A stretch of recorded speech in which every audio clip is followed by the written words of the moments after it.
it seemed like Andre Ward started this fire.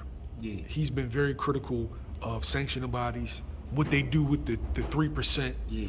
Why are they taking 3%? Yeah. At the press conference in New York, Errol Spence piggyback off that same sentiment. Yeah. Could we see fighters revolt on the sanctioning bodies because apparently they do not know where their 3% is going? Yeah. And if you are an A-level fighter, that is a significant amount of money. Like he referenced Canelo, $50 million. I know once you get to the top level, you can negotiate, but $400,000 out of your purse is a lot of money for you not to know exactly where it is and how it's being allocated. Yeah. What's your thoughts?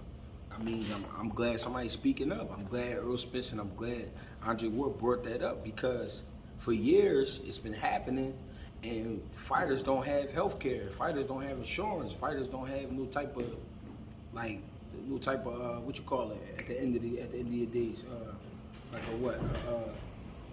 What you Pensions. Call it? A pension, some shit like that. You don't have none of that. Like, and I'm paying these guys to win a strap that I've been trying to win for years and dreaming about, and then I get it and I gotta rent it. You basically renting it. Yeah.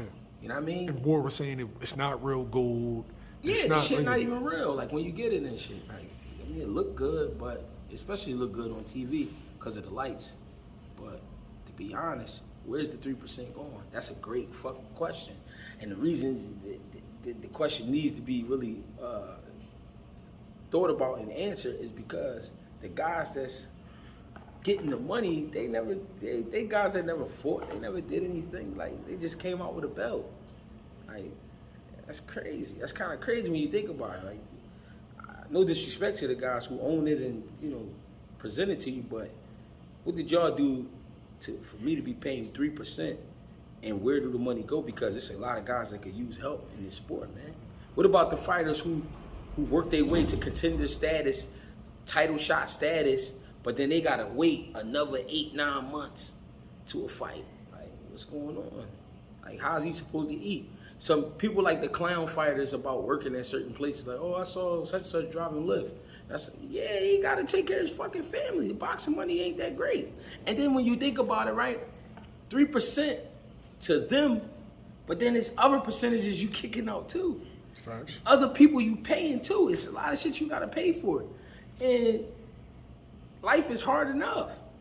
Then I gotta wait to get the shit. Then when I get it, I gotta pay for it. Like it is tough, man. It's tough. You know what I mean? And I'm glad they speaking on it because, you know what I mean, if it was just a guy like me, nobody would care. But you got a former world champion and a current world champion, like, yo, what's up? You know what I mean? And we need answers. So we need to get something going because people, again, they when they see fighters out here broke and they don't have, damn, what do he do with his money? Damn, this and that.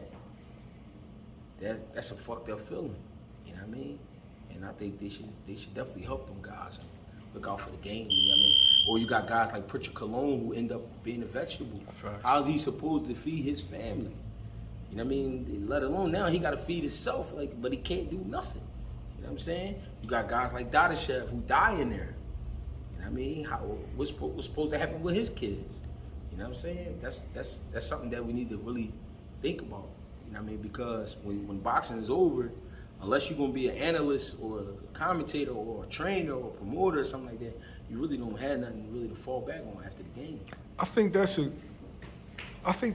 a good job though, right? If I pay a sanctioning fee, there should be a pension set up in place for me if something happens. Yeah. I think I don't even think it should be just for champions. It should be for no. Any it's dudes that remember you pay sanctioning fees to be ranked by a sanctioning body, right? So if I ever paid you a sanctioning fee, I should get a pension from you if I can't fight anymore. Right. You know what I mean? Or if I gotta wait a year and a half. Yeah. You know what I mean? To get the belt, but we paying, shit crazy, man.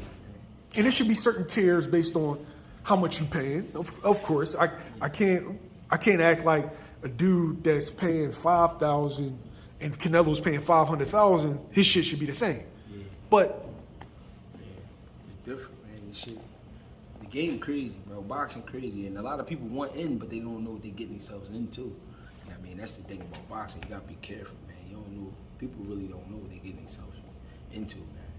Dealing with this shit. You know what I mean? You gotta really. I mean, most of us get in there. Of course, we don't know, but when you find out, it's like, you really want this, man? Like, you know what I'm saying? You really want this life? And then when you become a superstar or whatever, it's something totally different. You know what I mean? And they ask a lot out of fighters. I all right. I saw a video of Tank. He's signing it was 100 gloves. Where the fuck is those gloves going? Any other time you're not gonna see Tank signing a fucking 100 pair of gloves? Like, why is he doing that? And where are those gloves going? You know what I'm saying? And you know what's crazy? People end up with that type of memorabilia and they sell it, but he's signing them for free. Like, that's crazy. You want this man's signature, and you counting his pockets, but y'all not willing to pay for what he doing right now. But somewhere down the line, somebody gonna make 20,000 off one of them gloves or some shit. You know what I mean? Me myself, I just wouldn't do shit like that. I would sign a little kid, run up to me, can you sign my glove? Yeah, I'll hit that glove for him real quick. But y'all just got me in a room after I just did a press conference, and I'm signing all these gloves. Wow, where are they going? What is that for? Who's making money? Why am I doing that? Like, who are these? Like, you know what I'm saying? It's a lot of little weird shit. I know that's kind of going left, but that's part of the little weird shit that go on. Like, all right, where are these gloves going? Like, you know what I'm saying? Y'all not giving them to the kids. That's some shit you do for kids, but like, y'all just got me in this room signing all these gloves and shit. Where the gloves going? And somebody's gonna make money. I would imagine it's something promotional wise, but I don't know for sure, so I can't really speak on it. Yeah, what am I doing with it now? Yeah. Shit crazy. Like, I don't know. Will we ever see change? I mean, fighters gotta stick together. Nobody fight. Who they gonna have fight? Nobody don't want to watch Blueface. Nobody don't want to watch Jake Paul all day. You know what I mean? So if all the fighters stood together and said, we ain't fighting unless, you know what I mean? And it got to be the big fighters starting off. The smaller tier fighters will follow if, you know what I mean, somebody get it popping. But, you know what I mean, a lot of dudes, they selfish and they thinking about themselves, they thinking about their own money. So a lot of people ain't willing to stand on something like that. You know what I mean? But maybe one day.